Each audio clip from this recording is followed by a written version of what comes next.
Tháng 11 năm 2007, Quốc hội khóa 12 thông qua luật phòng chống bạo lực gia đình. Tháng 7 năm 2008, luật có hiệu lực thi hành. Tháng 5 năm 2021, Bộ Văn hóa Thể thao và Du lịch bắt đầu triển khai dự án sửa đổi luật.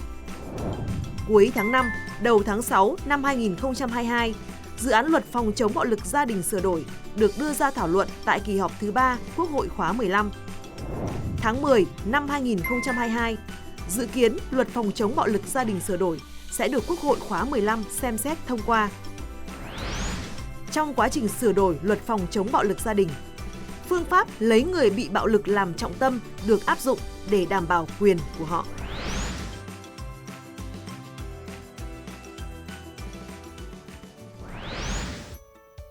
We, the United Nations in Vietnam, highly appreciate the government of Vietnam's efforts to amend the 2007 law on domestic violence prevention and control.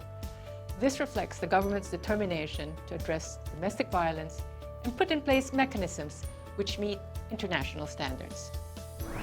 Violence against girls and women is a massive human rights violation.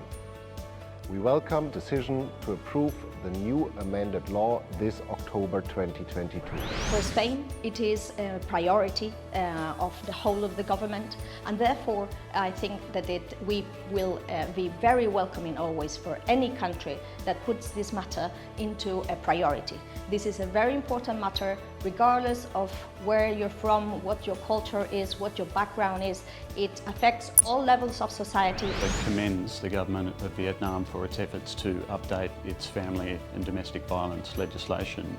We know from Australia's experience that updating legislation in this area is an opportunity to engage in a frank discussion about the causes and the impacts of domestic and family violence across society.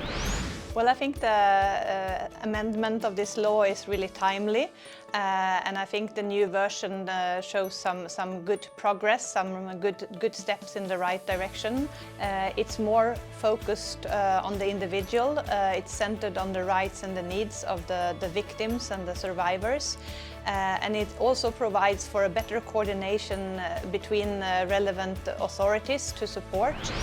We believe that the new features in the amended law would be a welcome shift to a human rights and survivor-centered approach, with a focus on integrated service provision for survivors. Canada has been at the forefront of advocating for the elimination of violence against women for over 20 years. We're therefore delighted to support the efforts of the Vietnamese government to amend the law on domestic violence prevention and control.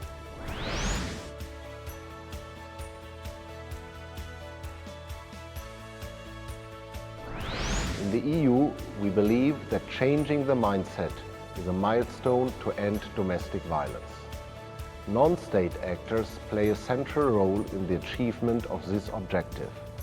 For this reason, we encourage Vietnam to create an inclusive, safe and transparent environment for non-state actors where they can freely contribute to achieve gender equality. In the case of Spain, we have, I think, three main aspects that I would recommend should be somehow included in this law. One is the multidimensional approach. This is not a matter pertaining only to one ministry. It affects the whole of the governmental structure, from the law enforcement to the judiciary, to the health department, to the social services.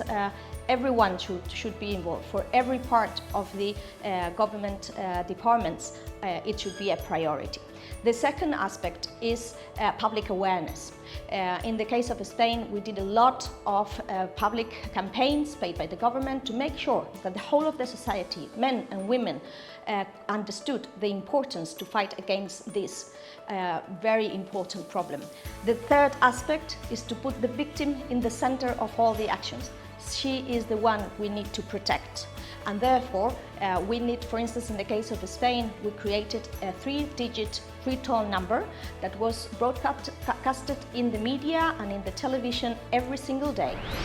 Well, Australia has contact prohibitions in its domestic and family violence legislation, and they're a critical tool in reducing domestic and family violence in Australia. And they send an important message that domestic violence is not a private matter, it's a criminal act, and the law will take action as required against it. They certainly require resourcing at all levels, and that is of community groups, of the courts and of the police. But these are investments as important as education and health, because they keep women and children safe, and that has immeasurable benefit for all of society. Violence against women, violence anywhere, is a crime, whether it takes place at home or in a public place.